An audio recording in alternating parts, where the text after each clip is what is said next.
Well, I want to welcome all of you, thanking you for being perfectly on time.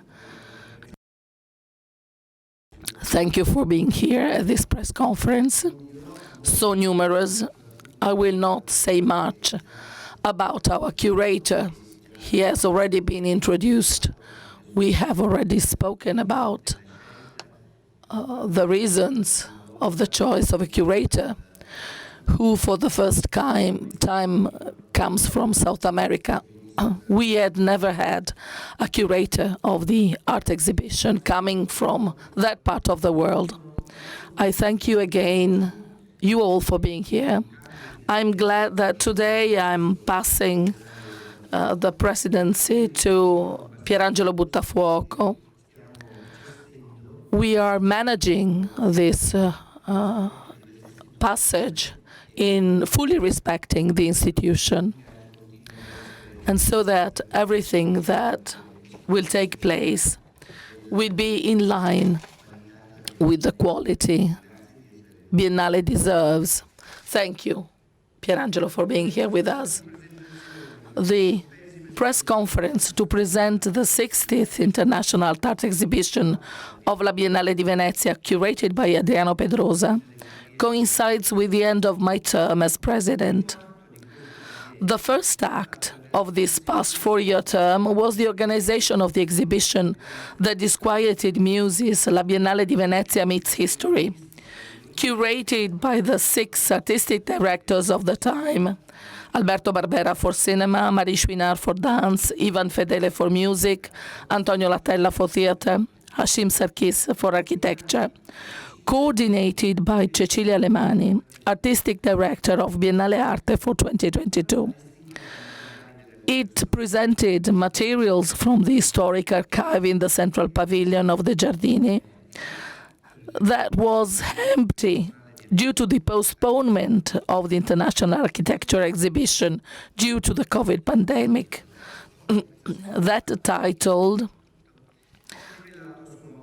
La Biennale di Venezia Meets History turned out to be prophetic in its own way, given the many historic and unfortunately tragic events that have occurred over the past 4 years, and which we would never have expected to see again: the pandemic, the Russian aggression to Ukraine, Hamas's attack on Israel as a consequence of October, and the tragic consequences in the Gaza Strip.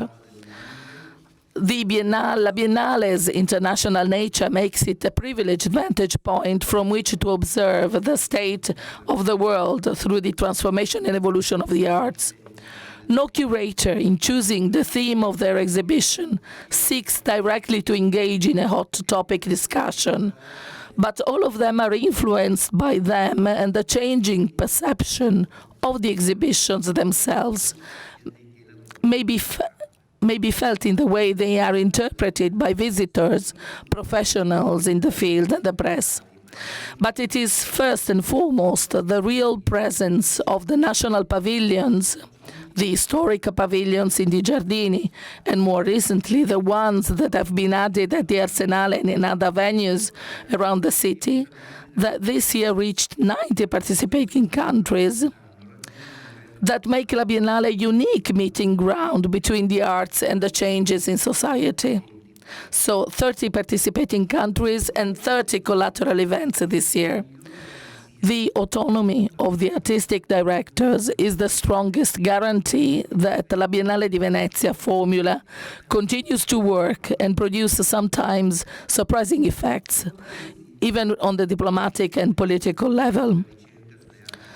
These are the themes that the new International Center for Research on Contemporary Arts and the Historic Archive have begun to explore with scholars, students, educators, and researchers in meetings and activities organized in Venice throughout the year. And this is the legacy that those who preceded him leave to Adriano Pedrosa, the first curator of Biennale Arte from South America, and his exhibition titled Foreigners Everywhere, a universal and transversal theme of a burning relevance if observed from the global south. I would like to thank Adriano for accepting to conduct, for the second time following Cecilia Alemani, the Biennale College Arte, dedicated to young artists under the age of 30. College is a unique tool with which to offer young artists the opportunity to break into the international world of art. We have just finished celebrating the 100th anniversary of the birth of Luigi Nono, not only with the new production of Prometeo, La tragedia dell'ascolto, 40 years after its premiere in the Church of San Lorenzo, but also with a one-day seminar dedicated to the Venetian composer. I would like to mention that in Parco Forte Marghera and il Teatro della Bissuola in Mestre, we have organized a number of events open to everybody.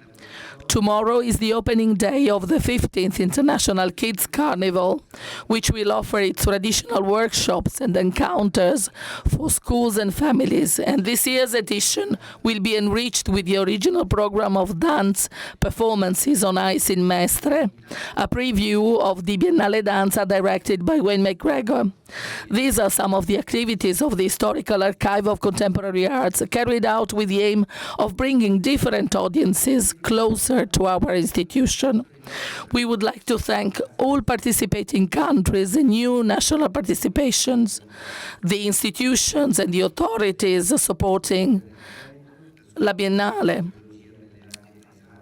the Ministry of Culture, the City of Venice, the Veneto region, the Superintendency for Archaeology, Fine Arts, for the Municipality of Venice and the Lagoon, and the Italian Navy.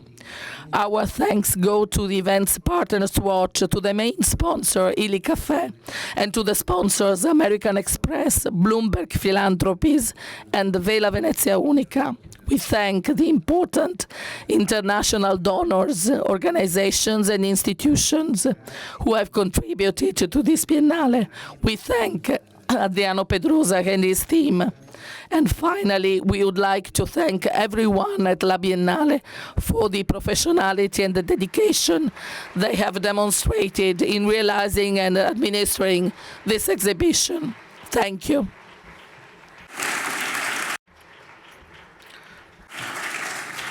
La parola, Adriano. The floor now to Adriano Pedrosa. Thank you, Roberto.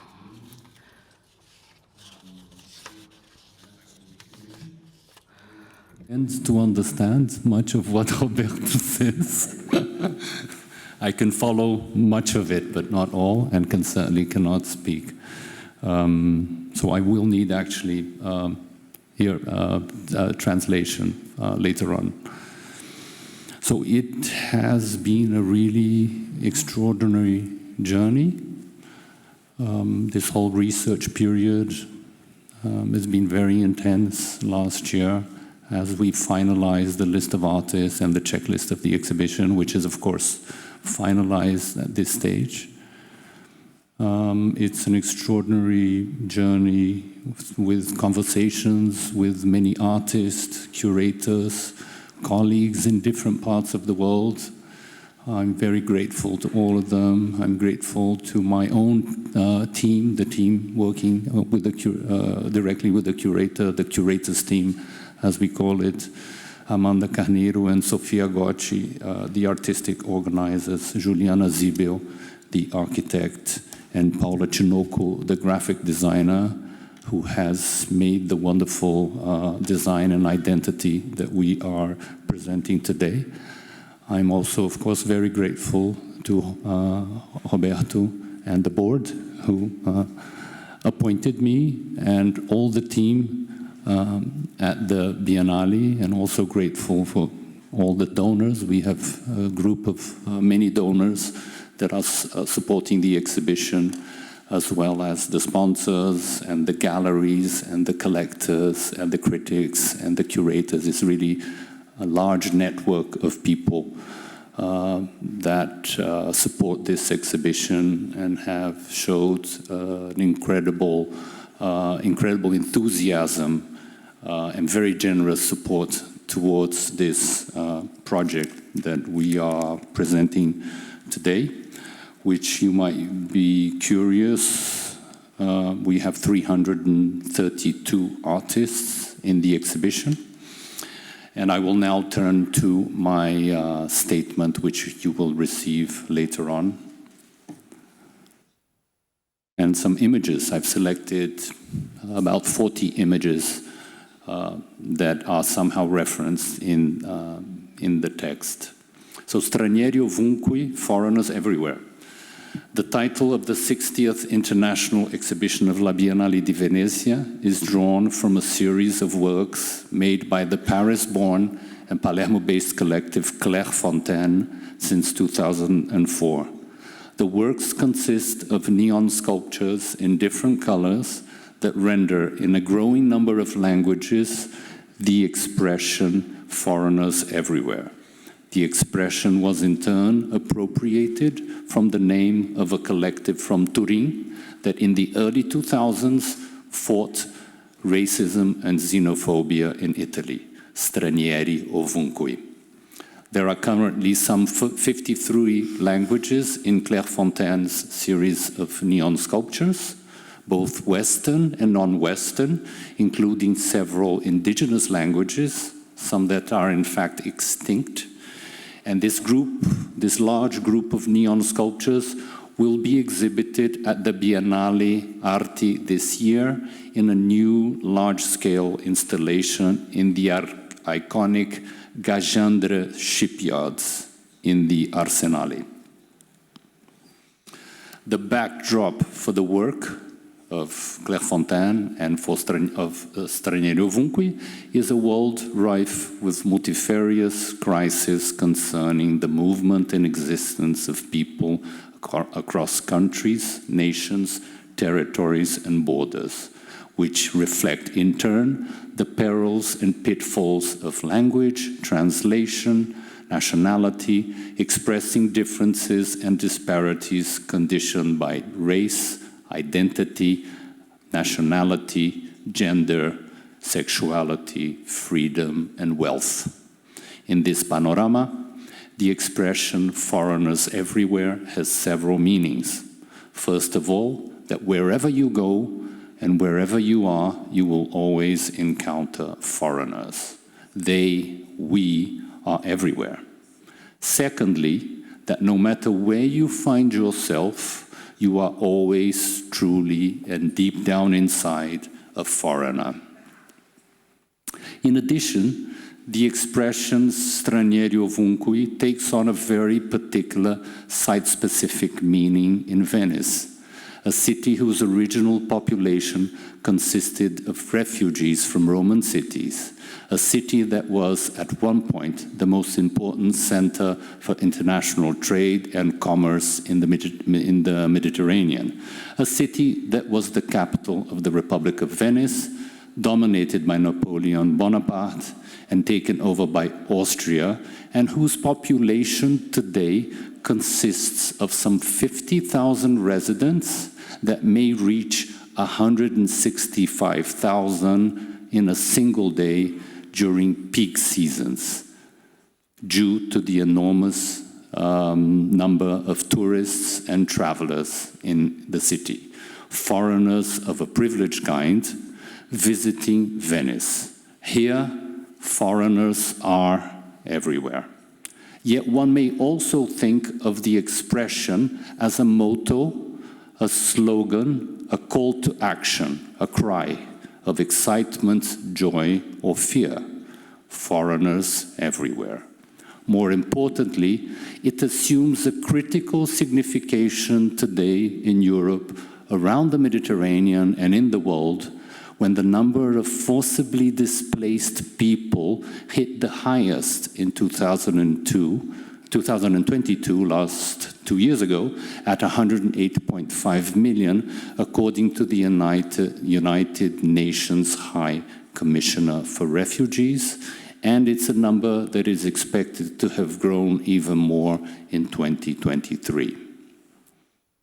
Artists have always traveled and moved about under various circumstances, through cities, countries, and continents, something that has only accelerated since the last 20th century. Ironically, a period marked by increasing restrictions regarding the dislocation or displacement of people. The Biennale Arte 2024's primary focus is thus artists who are themselves foreigners, immigrants, expatriates, diasporic, emigres, exiled, or refugees, particularly those who have moved between the global south and the global north. Migration and decolonization are, of course, key themes here. The Italian stranieri, the Portuguese estrangeiro, the French étranger, and the Spanish extranjero are all etymologically connected to the estranho, the étranger, the extraño, respectively, which is precisely the stranger in English. Sigmund Freud's unheimlich comes to mind, the uncanny in English, which in Portuguese has indeed been translated as o estranho, the strange that is also familiar within, deep down inside. According to the American Heritage and Oxford Dictionary, the first meaning of queer, of the word queer, is indeed strange, and thus the exhibition unfolds and focuses on the production of other related subjects beyond the foreigner. The queer artist, who has moved within different sexualities and genders, often being persecuted or outlawed, the outsider artist, who is located at the margins of the art world, much like the self-taught artist, the folk artist, and the artista popular, as we call them in Brazil and Latin America, as well as the indigenous artist, frequently treated as a foreigner in his or her own land. The production of these four subjects are the interest of the Biennale, constituting the international exhibition's nucleo contemporâneo. And although their work is often informed by their own lives, reflections, narratives, and histories, there are also those who delve into more formal issues with their own strange, foreign, or indigenous accent. Indigenous artists have an emblematic presence in the international exhibition, and their work will greet the public in the central pavilion, where the Macu collective from Brazil will paint a monumental mural on the building's facade. And in the Corderie, in the Arsenale, where the Mataho collective, the Maori collective, from Aotearoa, New Zealand, will present a large-scale installation in the first room of the Corderie, two other very iconic locales in the exhibition in Venice. Queer artists appear throughout the exhibition and are also the subject of a large section in the Corderie, which gathers works by artists from Canada, such as Erica Rutherford, China, Hong Kong, such as Isaac Chong, India, Mexico, Nicaragua, such as Elila, Pakistan, Peru, such as Violeta Quispe, the Philippines, South Africa, and the US, such as Louis Fratino and Dean Sameshima, and another room devoted to queer abstraction in the central pavilion, with works by artists from China, such as Evelyn Tao Cheng Wong, who lives in the Netherlands, Italy, and the Philippines. From Europe, three of its most remarkable female outsider artists are presented: Madge Gill from the United States, from the United Kingdom, Anna Zemankova, oops, I'm missing this one, Anna Zemankova from the Czech Republic, and Aloise from Switzerland.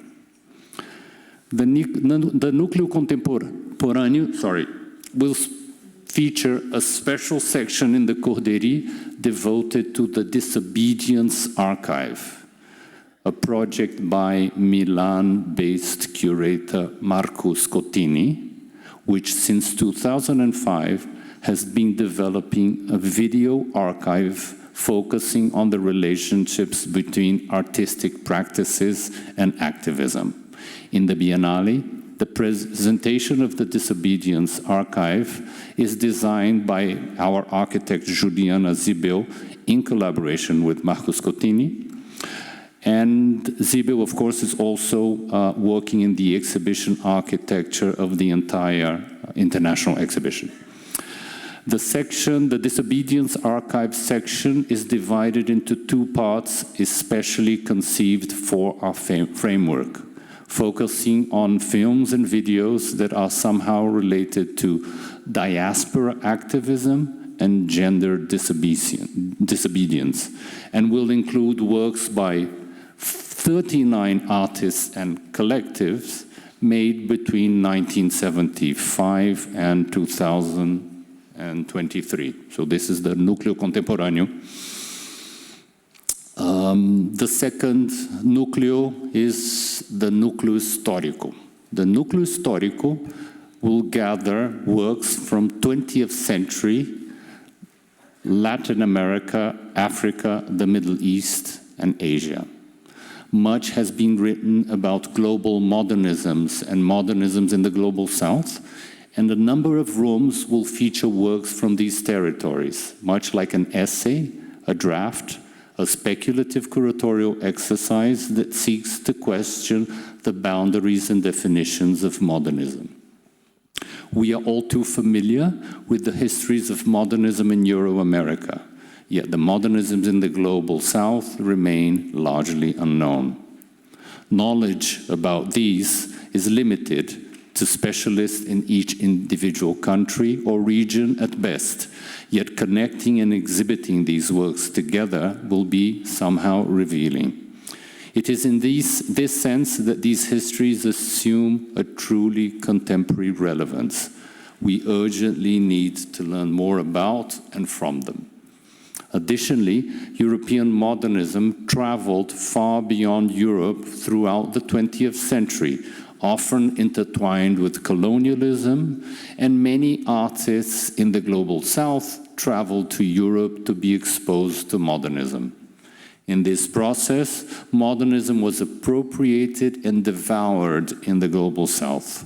The reference here is to Oswaldo de Andrade's, Brazilian modernist intellectual, Oswaldo de Andrade's notion of anthropophagia, offered as a tool to the modern intellectual at the margins of Europe, particularly in the 20th century, to appropriate metropolitan culture, European culture, cannibalizing it and producing something of his or her own.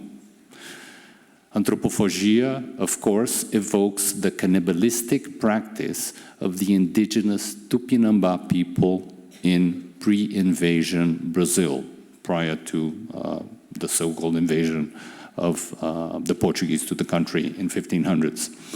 The unique, distinct types of modernism around the Global South assume radically new figures, shapes, and forms, as they often dialogue with local and indigenous narratives and references. Núcleo Histórico. 3 rooms are planned for the Núcleo Histórico, with 1 work each, mostly paintings, but also works on paper and sculpture. With 1 work by each artist, mostly paintings, but also works on paper and sculpture, spanning the years 1905 to 1990. It is difficult to establish a strict overarching chronology here, as the processes may be quite singular in each country or region, often following their own idiosyncratic courses.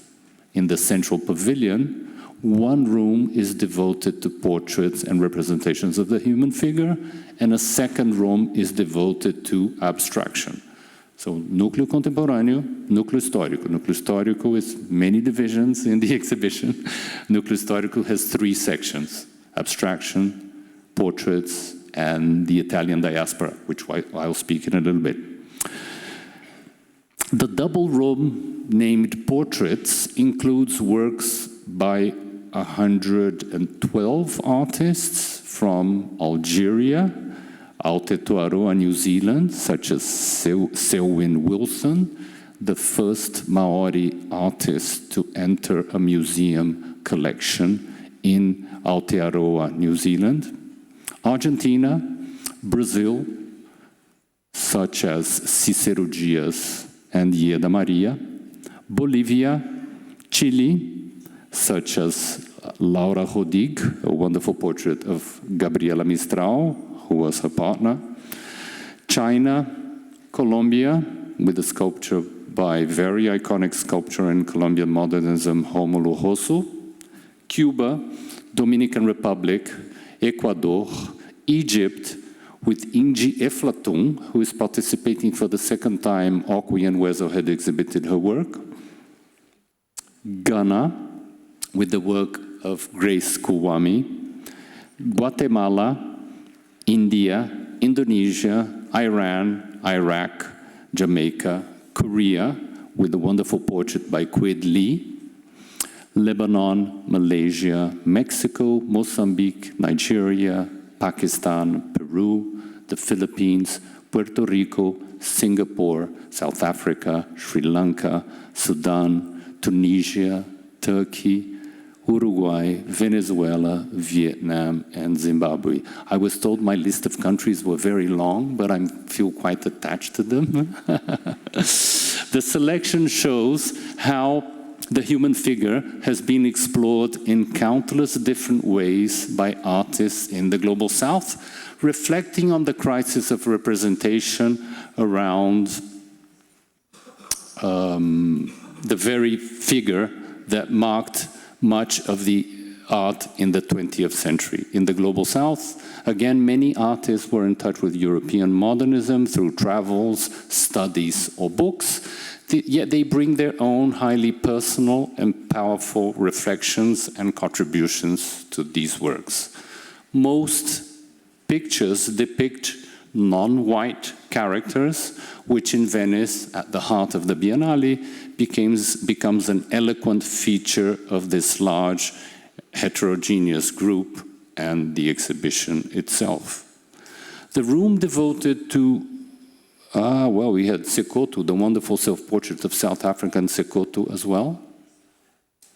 All right, so now to abstractions. The room devoted to abstractions includes works by 37 artists from Argentina, Aotearoa, New Zealand, such as Sandy Adset, again a Maori artist there, Brazil, Chile, Colombia, a painting by Fanny Sani, Colombian artist living in New York, Cuba, Dominican Republic, Egypt, Guatemala, India, Indonesia, Iraq, Jordan, Korea, Lebanon, with a painting by Atel Adnan, the first time she is participating in the Biennale, Mexico, with a picture using textiles, in fact, or threads by the Mexican Eduardo Terraza, Morocco, Pakistan, Palestine, with a wonderful painting by Samia Halabi,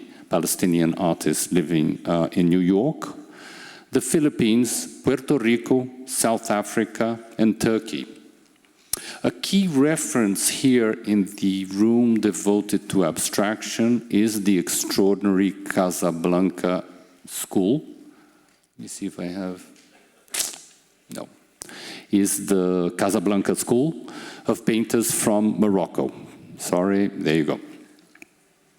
Some of which will be presented at the Biennale for the first time. What is of interest is a certain type of abstraction that detaches itself from the European constructivist abstract geometric tradition with its rigid orthogonal grid of verticals and horizontals and its palette of primary colors in order to privilege more organic curvilinear shapes and forms.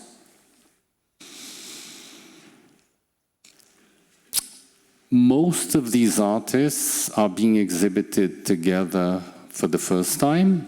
Most of these artists are being presented in the many have been presented in the 20th century, but have not been presented within the 21st century.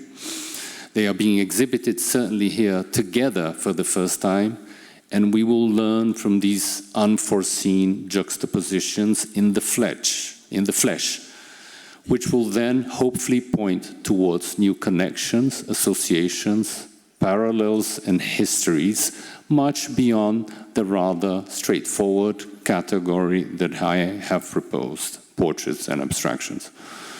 Although not technically part of the Global South any longer, artists from Singapore and Korea have been brought into these sections, given that at the time in mid-century, 40s, 50s, and 60s, they were still part of the so-called Third World. In a similar manner, Selwyn Wilson and Sandy Adsett, whose work I showed, from Aotearoa, New Zealand, have been brought into the Núcleo Histórico, given that they are historical Maori artists and given our focus on indigenous artists in general.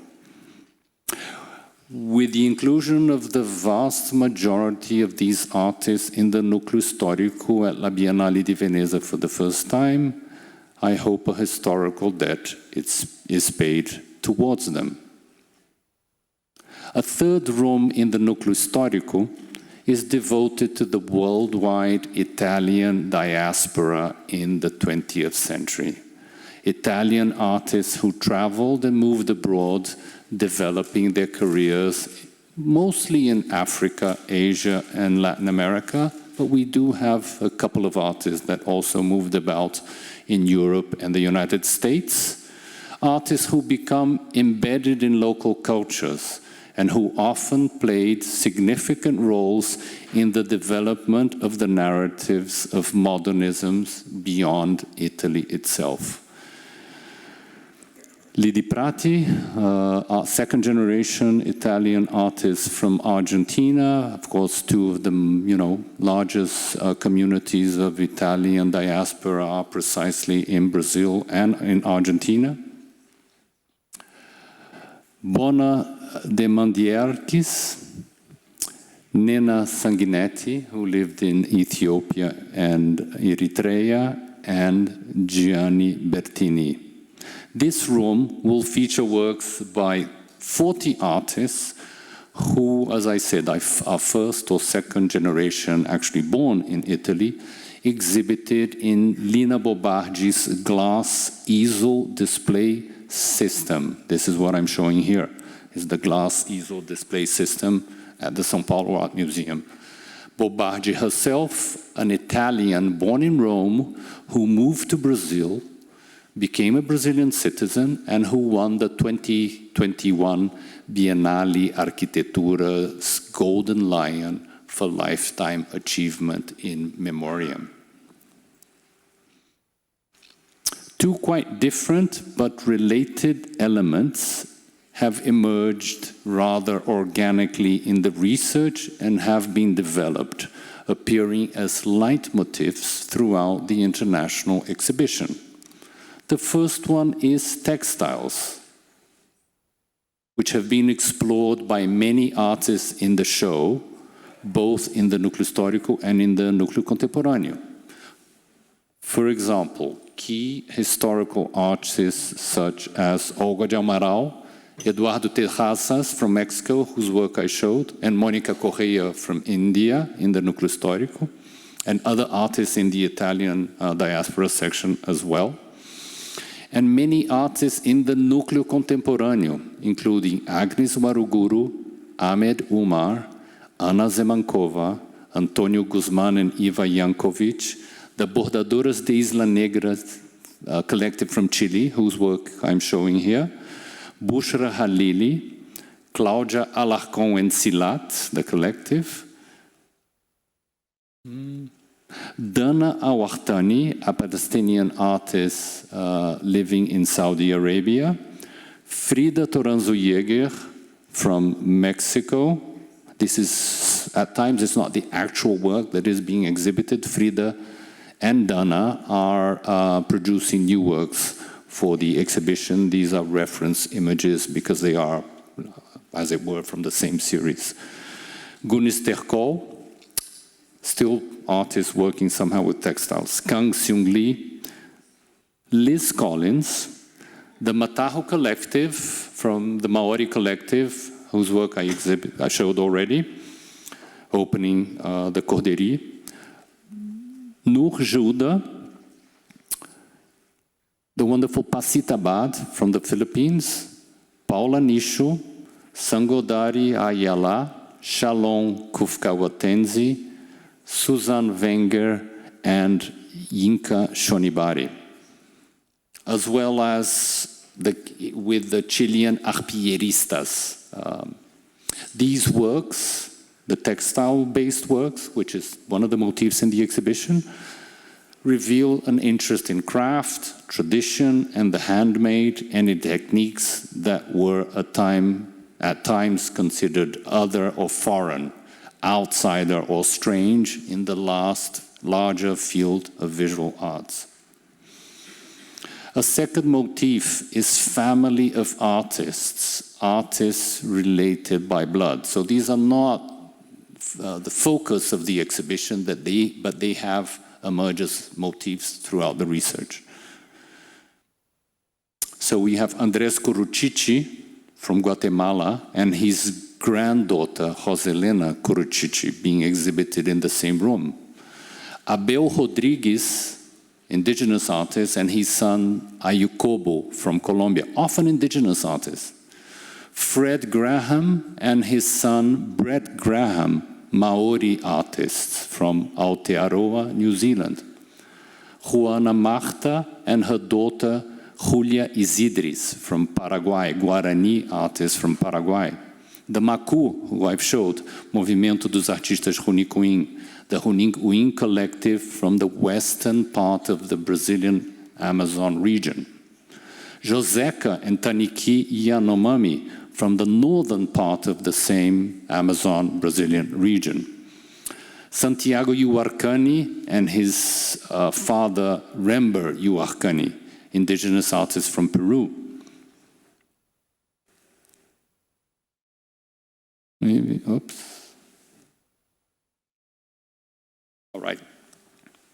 An interesting duo, Susan Wenger, the Austrian artist that moved to Nigeria, and her adopted son, Sangodari Ashala from Nigeria. The brothers Philomé and Senek Aubin from Haiti.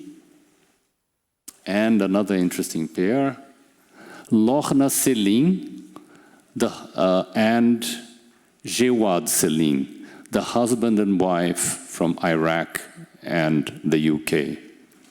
Again, tradition plays an important role here.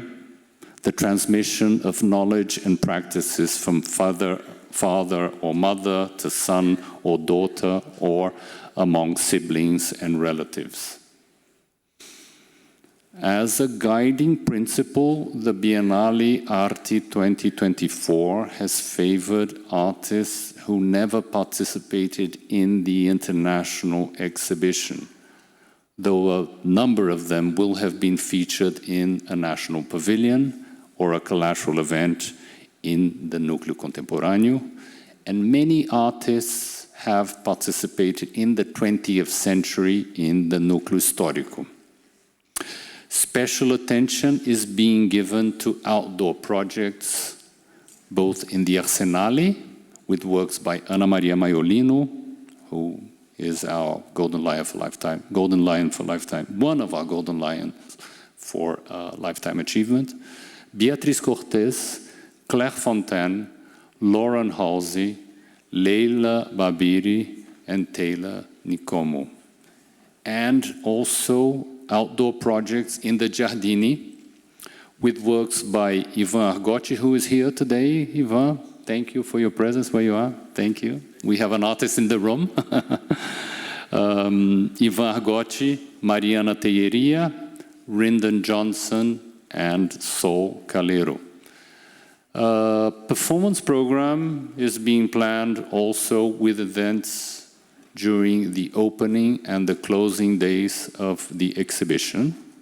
I'd also like to mention the Applied Arts Pavilion, which is not part of the international exhibition, so it's not Foreigners Everywhere, Stranieri Ovunque, but a special pavilion, Applied Arts Pavilion, that is developed in collaboration with the Victoria and Albert Museum, and the artists featured there, it's a space in the Arsenale, the artist featured there is Beatriz Milhaces, who has participated in a Brazilian national pavilion some 15 years ago, never in the international exhibition. She's making new paintings, and her work is very much referencing applied arts, and she will show also a collection of textiles in this respect, thinking about the collaboration with the Victoria and Albert Museum.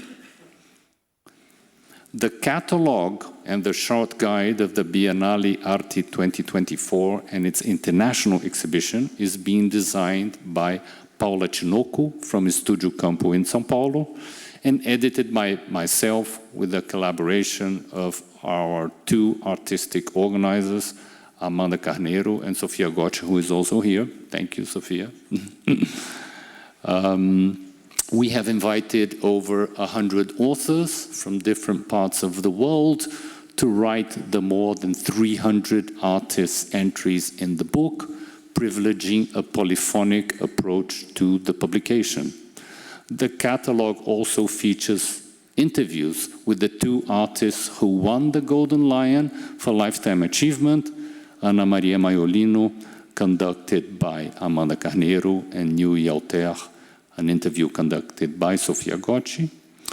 Another interview with Claire Fontaine conducted by myself, and a conversation between me and Julieta Gonzalez. In addition, the catalogue includes essays by Jaide Resbel, Cabina Mercer, Luz Delir, Naina Terena, Hanajit Gudha, Cício Escobar, and Walter Mignolo. In a personal level, I myself feel very implicated in many of these themes, concepts, motifs, and frameworks in the exhibition. I have lived abroad and have been fortunate to travel extensively during my lifetime. Yet often I have also experienced the treatment reserved to a third world foreigner, as I am, although never a refugee, and in fact holding one of the highest ranking passports from the global south, according to the Henley Passport Index, very interesting index. I also identify myself as queer, the first openly queer curator in the history of the Biennale Arte. Moreover, I come from a context in Brazil and Latin America where the indigenous artists and the artista popular play crucial roles, although they also have been marginalized in art history, in local art history. Brazil is also home to many diasporas, including, as I said, the largest Italian diaspora in the world. A land of foreigners, as it were. Besides the Portuguese, who invaded and colonized the country, it is also home to the largest African diaspora, Japanese and Lebanese diasporas, as well as the Italian. La Biennale itself, as an international event with so many official participations and collateral events by numerous different countries, has always been a platform for the exhibition of works by foreigners from all over the world.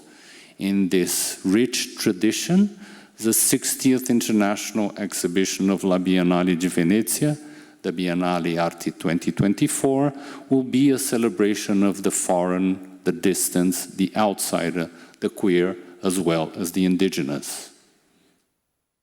Lastly, I would like to express my deepest gratitude once again to the board of La Biennale di Venezia and to President Roberto Cicutto, who appointed me as artistic director of the visual arts sector in December 2022, a little bit over a year ago, which has been very, very intense. It seems incredible.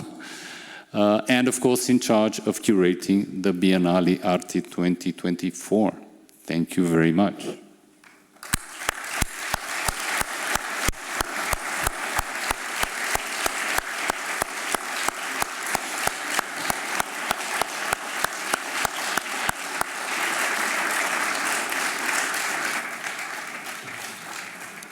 Grazie Adriano. Thank you, Adriano. It's part of your exhibition. A Forte Marghera. In Forte Marghera, for many years, the Biennale has its own spot. We will have 10 works by the Italian artist Nedda Guidi, who is in competition in the international exhibition. They will be exhibited in the building that is known as La Polveriera Austriaca.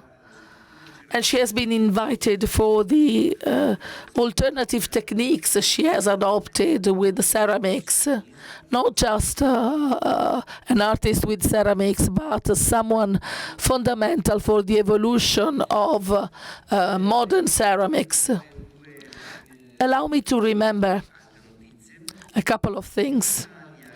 The Italian pavilion, Padiglione Italia, the Ministry of Culture, through the commissioner, invites a curator who chooses the artist at the Tese delle Vergini in the Arsenale, promoted by the Ministry of Culture, will be curated by Luca Cerizza with the project Due Qui/2 Here by Massimo Bartolini, with contributions of musicians, writers, and authors.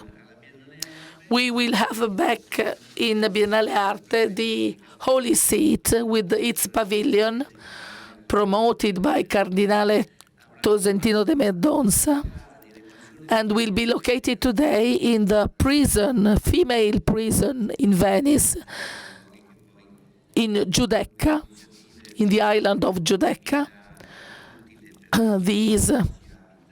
The location provides for activities for the prisoners and will be curated by Chiara Parisi and Bruno Racine. Before passing the floor to Carlo Giordanetti, CEO of Swatch, our main sponsor, I want to thank Adriano, because besides the conversations about his exhibition, he had promised to me that he would bring a lot of beauty to this exhibition, and I've seen a lot of beauty already. I would now invite Carlo Giordanetti, CEO of Swatch, here on stage. We thank him for the support he gives to the Biennale and to culture in general. Thank you. It is a pleasure and an honor to be here. This is the 7th edition with Swatch at the Biennale di Venezia to tell about its collaboration with contemporary artists. We have this tradition, we change the colors every year, but we define ourselves as Swatch Faces because we present not only works of art, but also artists. We present artists. What is in the Arsenale is the experience of some artists who have been with us in residence in Shanghai. For 7 years, for 11 years now, we have a residence for artists in Shanghai, the Swatch Art Peace Hotel, an historic building that was restored by Swatch, giving it back to the role of residence for artists. It is a hotel, but it is in reality a residence for artists. We have apartments and 18 ateliers with 18 artists from all over the world. They come from all disciplines, and they come from different countries. And foreigners everywhere is a perfect title for our project. We have chosen 5 artists. This is a couple coming from Argentina. I was really interested in listening to what the curator was saying. We deal with textile here, and we are in the south of the world. This installation will have the artists inviting the audience to participate with a real or virtual dialogue with themselves, depicted in these pieces of cloth. A Chinese artist, Jana Nu, who works building high relief, describing the reality we live in, so difficult and full of problems, with pop icons. You see here the participation of Tom and Jerry to the announcement of a catastrophic event. So a two-level interpretation of the reality in his works. An Israeli artist, Maya Gelfman, she lives in Paris. She will represent in a triptych the universe of the city of Shanghai, its dynamic nature and its continuous transformation. Juan Pablo Chipe from Mexico, with a very pop gesture. He was born in Tijuana. He lived the first part of his life on the border, divided between the Mexican and the American culture in a continuous dialogue or fight better. He will present this character of the Simpson, Marge, with the face of Frida Kahlo. He has put together the American pop culture with an icon of the Mexican culture. It is a 5 meters high statue. Hard not to notice it. And we finish with a video art artist. She works on the challenge between a two-dimensional surface and a 3D performance in her work. We also have a space in the Giardini.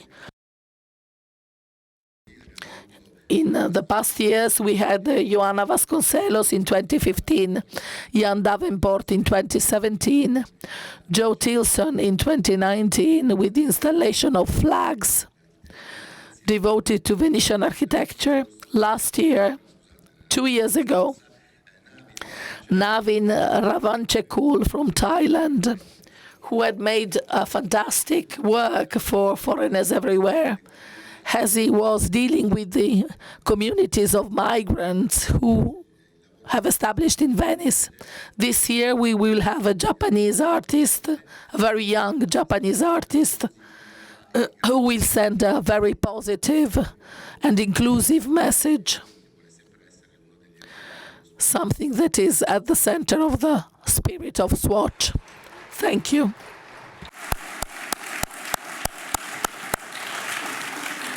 Grazie ancora. Io direi... Thank you again. I think we can open up to Cristiana Costanzo and the questions from the audience, if there are any. A few minutes to organize the microphones. Please introduce yourself. Sara D'Ascenzo.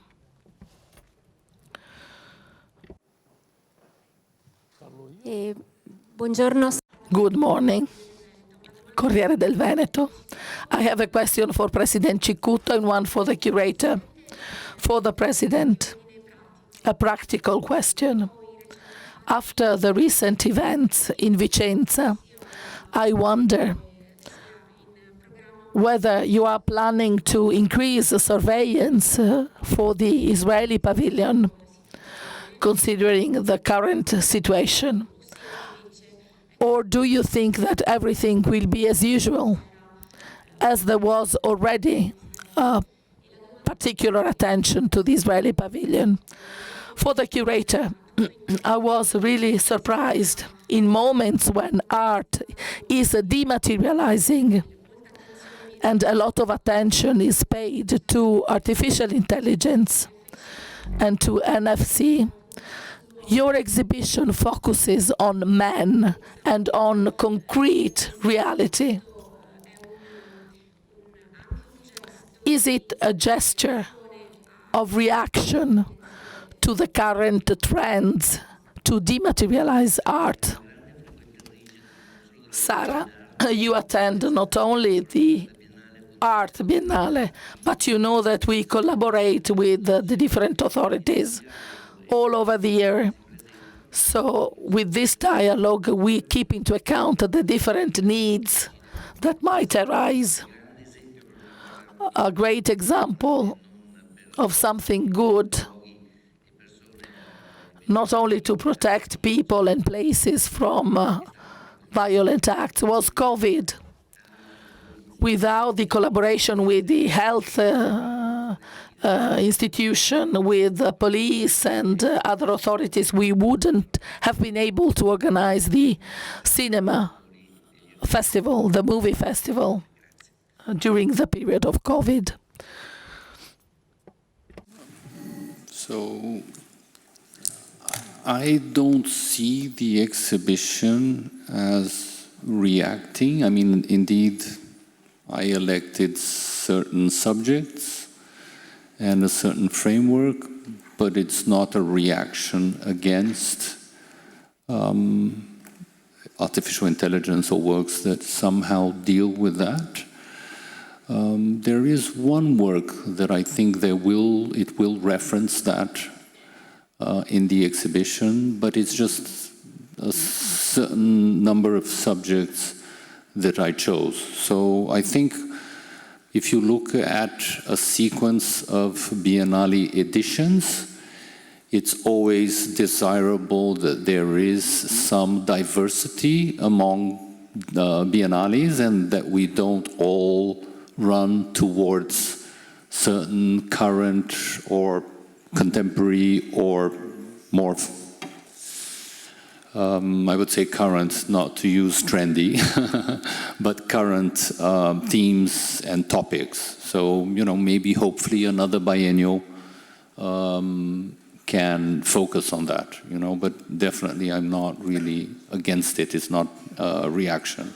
I mean, the way I see an exhibition and the international exhibition, it's one possible exhibition among many, many others. It's not the definitive exhibition. It's not the only exhibition. Of course, it is a privileged framework and a privileged point of view because I'm the one with all the artists that are really getting this platform. But that doesn't rule out, I think, hopefully, it doesn't rule out other points of view, other frameworks, other themes and topics that might be equally relevant. I hope I replied. Yes.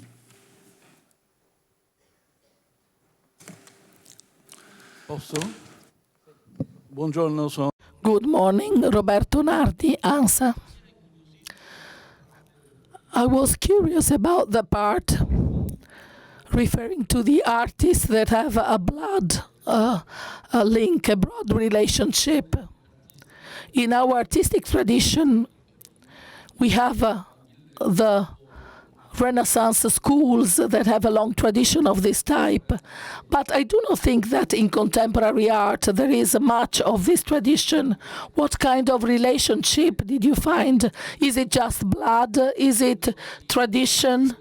Is it the approach to sculpture or painting, a link related to the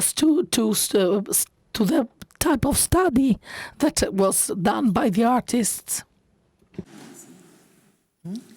Yeah, I think that was really quite a fascinating motif, as I said, that I encountered very organically in the exhibition. They are mostly indigenous artists, mostly contemporary artists, but some also artists that worked in the 20th century. So Andres Curuchichi and Joselena Curuchichi, they are painters from Comalapa, a small city in Guatemala that houses a tradition of many wonderful artists there. Abel Rodriguez and Aikobo are indigenous artists from Colombia practicing today quite actively. Brett and Fred Graham. So Aikobo and Abel working mostly in drawing. Fred Graham working in, we will show some wood reliefs of his from the 60s. And Brett, they are Maori artists, so also indigenous artists from Aotearoa, New Zealand.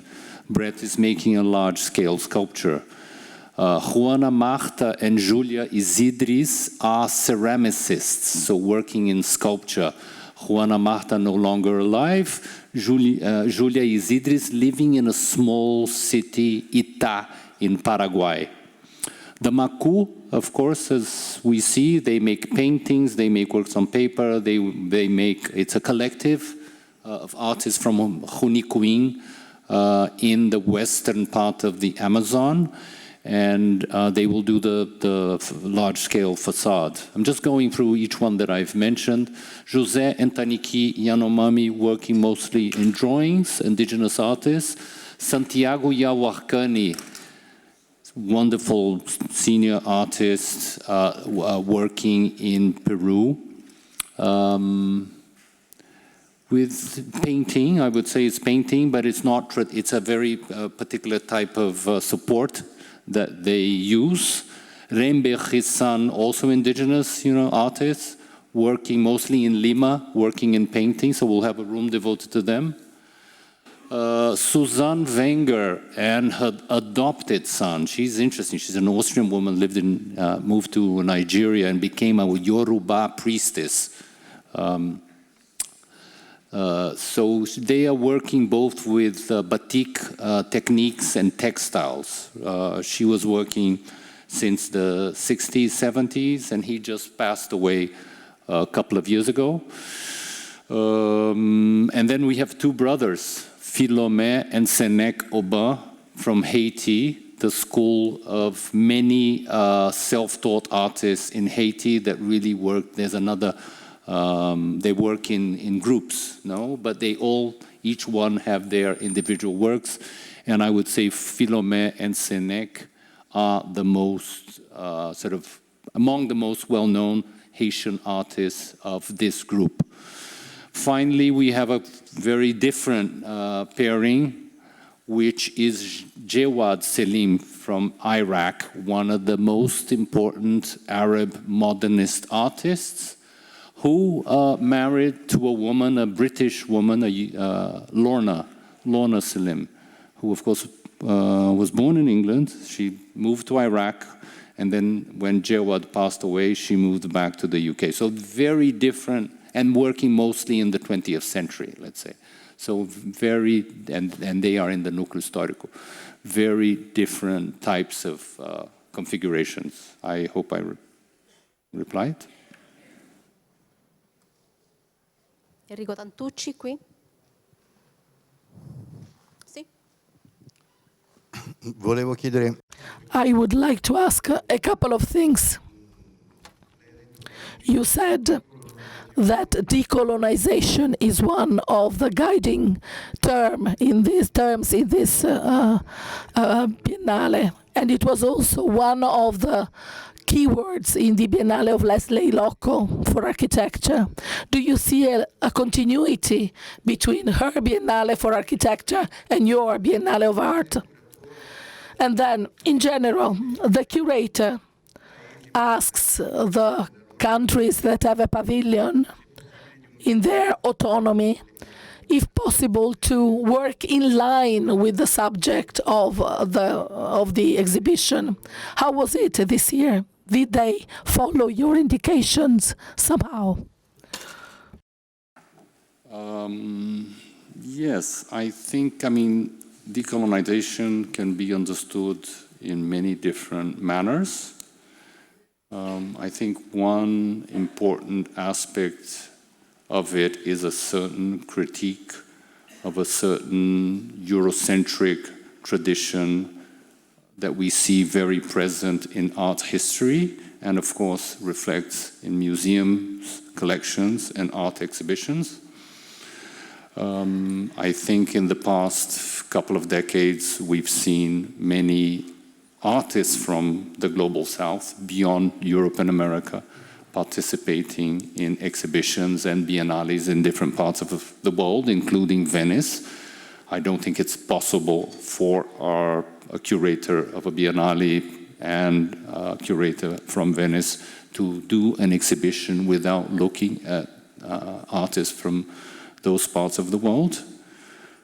But we haven't really had, it's the first time in almost 20-something years in the Biennale.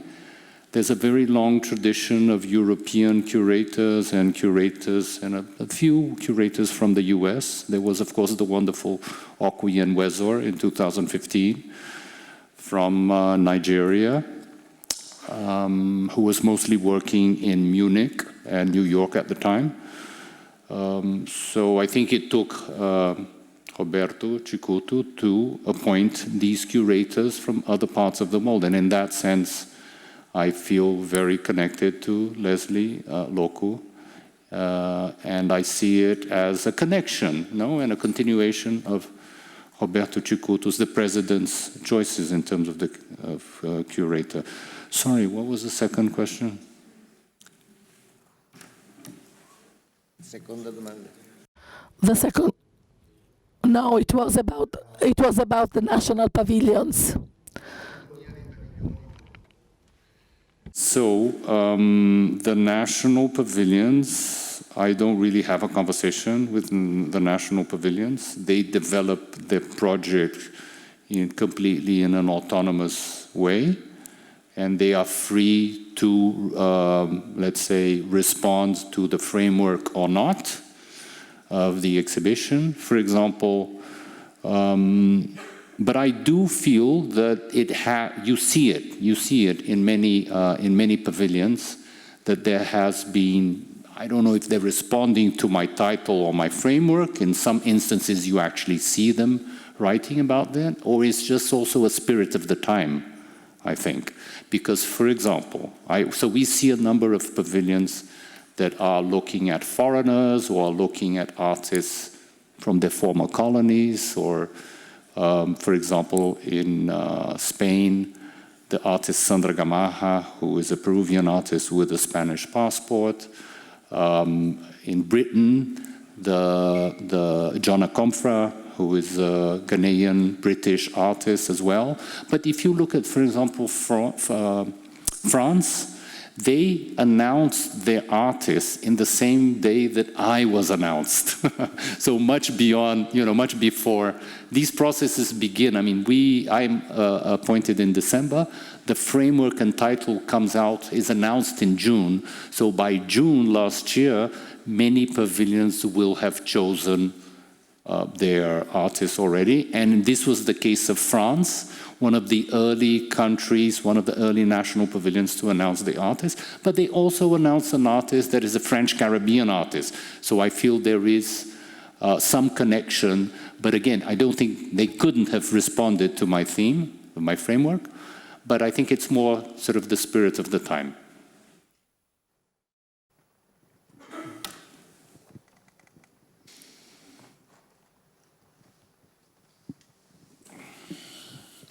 Buongiorno. Good morning. Thank you for promising beauty, as President Cicutto has stressed. And from your presentation, your promise seems to be realistic. I want to thank you also for having stressed the meaning in Spanish of the word stranger, which is somewhat different from the Italian term. As la Biennale and contemporary arts in particular can upset our categories, our normal categories, usual categories. One of the books that certainly has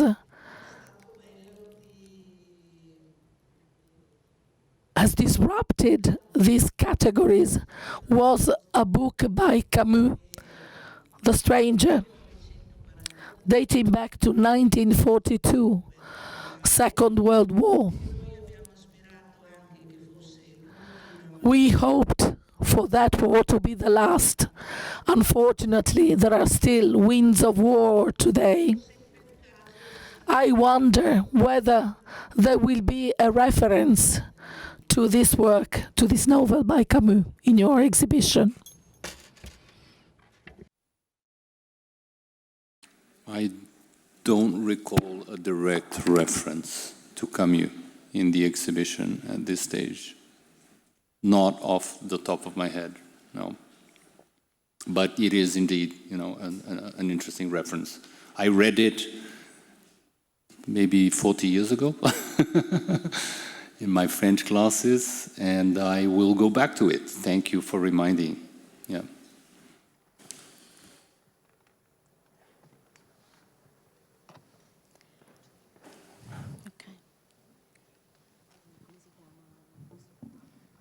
Sono Ferruccio Gard, buongiorno. I am Ferruccio Gard. I speak as an artist. I want to thank you. In the world, there is a trend, rightly, I would say, to leave room to young people. But it is also right, but we tend to forget fantastic artists who are older. And I have looked at the list of artists you have invited, and there is a certain number of them who are aged artists, if not passed away. Your leaving room to artists of a certain age really moved me, because you have proven to be very competent, very sensitive, and I really want to thank you for your sensitivity. I hope I can live up to the expectations. If I may comment on that, I think, so the Biennale, of course, dates to late 1896, 1895 or 96? 95, the first Biennale. So I was looking at this temporal arch. That's why it starts in 1905, the Nucleo Storico, through 1990.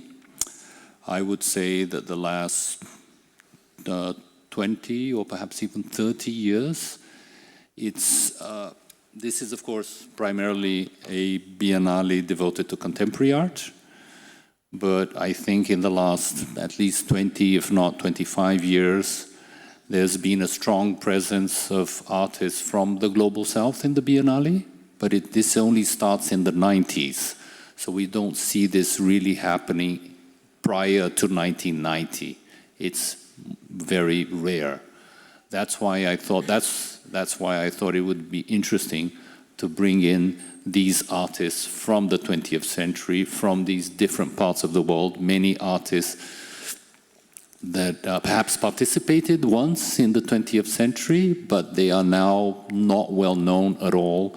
They might be very important, even canonical figures in their own India or Egypt or South Africa, but not well known across Europe. That's why I thought it was very important to include them, and that's why I think the Núcleo Histórico is interesting. The Núcleo Histórico has a larger number of artists than the Núcleo Contemporâneo, but the Núcleo Histórico is only one work per artist, so it's more contained.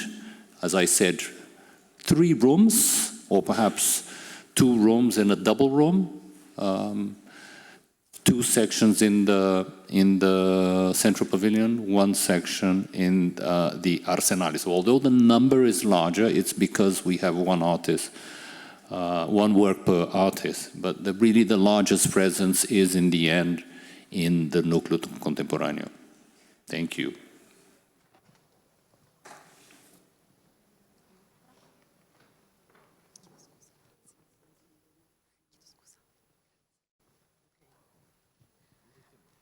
I thank you very much for inviting Timor-Leste, first time for the Biennale. And as the first time country, I would like to know if there are other countries that come here for the first time so that I can join them. Thank you. Yes, there are. Oh, there you go. For the first, per la prima volta sono presenti. We have for the first time in the art exhibition Benin, Ethiopia, Democratic Republic of Timor-Leste, and the United Republic of Tanzania. These are the first participating, for the countries participating for the first time to this Biennale.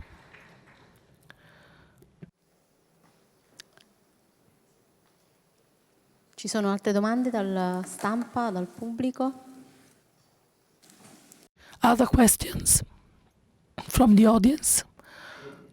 If not, I want to thank Adriano Pedrosa, I want to thank the press, I want to thank the audience, all those who support us. See you in April for the official opening of the Biennale.